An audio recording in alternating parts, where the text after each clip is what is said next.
Pony Games sont des jeux d'adresse et de vitesse. Ils sont pratiqués en équipe, composés de 5 cavaliers.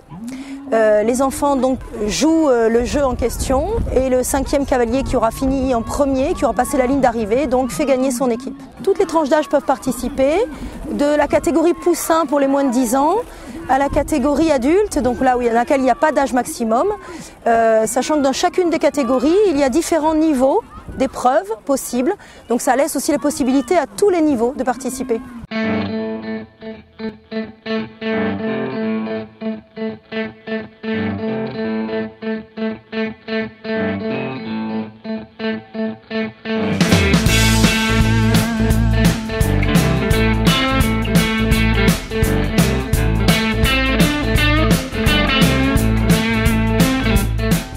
C'est une discipline qui est très ancienne en Angleterre. Cette discipline est montante en France et de plus en plus de cavaliers s'inscrivent dans cette discipline. C'est vrai que l'équitation aussi aujourd'hui a beaucoup développé le côté plaisir et voilà, et cette discipline y répond parfaitement.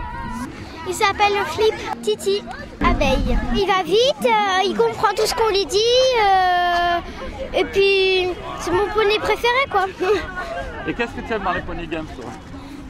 Les jeux, la vitesse et les concurrents à battre. Et qu'est-ce que tu trouves de difficile?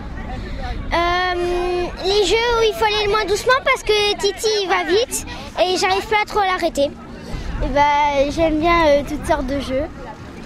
C'est un jeu préféré? Le carton. Pourquoi? Parce que là on travaille mieux la vitesse. J'aime quand on va vite et le carton c'est mon jeu préféré parce que je suis toujours à la dernière.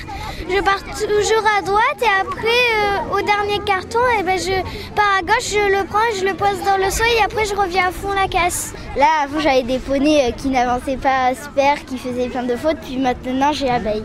Cette année je fais du Pony Games et j'ai commencé à faire du poney à 3 ans. Dans Pony Games c'est un jeu, donc on nage comme j'aime bien jouer, c'est bien.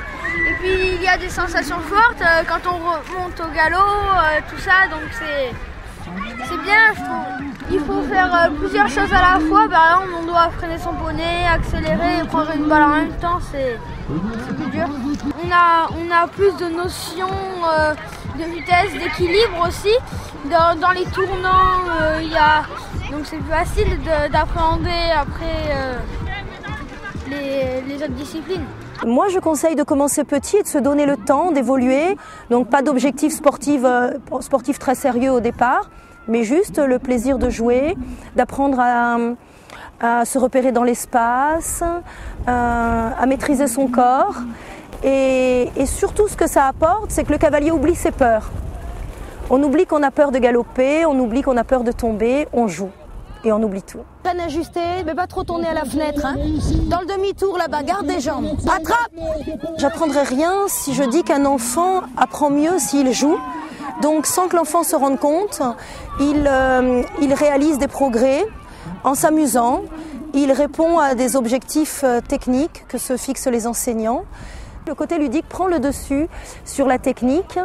Et petit à petit, la technique fait son chemin et rentre en ligne de compte, mais d'une façon plus progressive et plus, j'allais dire sournoise, mais c'est pas du tout péjoratif, au contraire. Ce qui est compliqué en Pony Games, c'est que quand un enfant joue, il confond parfois vitesse et précipitation. Pris dans l'élan du jeu et dans l'excitation, on a souvent besoin, nous en tant qu'enseignants, de faire revenir au calme, d'obliger l'enfant à réfléchir. Et puis bon, c'est vrai que sur le plan physique, parfois ça peut être très dur parce qu'il faut beaucoup d'endurance. Alors, les qualités d'un bon poney, elles sont un peu les mêmes que dans toutes les autres disciplines. Il faut un cheval qui naturellement est en équilibre, donc disponible, qui a du mouvement, qui a envie de se porter en avant, qui a une bouche assez réceptive pour que le cavalier puisse effectuer ses transitions ou ses changements de direction. Chez le cavalier, c'est vrai que c'est une discipline qui peut être très athlétique, donc il faut pouvoir courir, sauter, être très alerte. Et puis pour certains jeux, il faut de l'adresse, du calme, de la réflexion. Donc c'est un sport qui est très complet, donc il faut se donner du temps pour monter dans d'autres disciplines.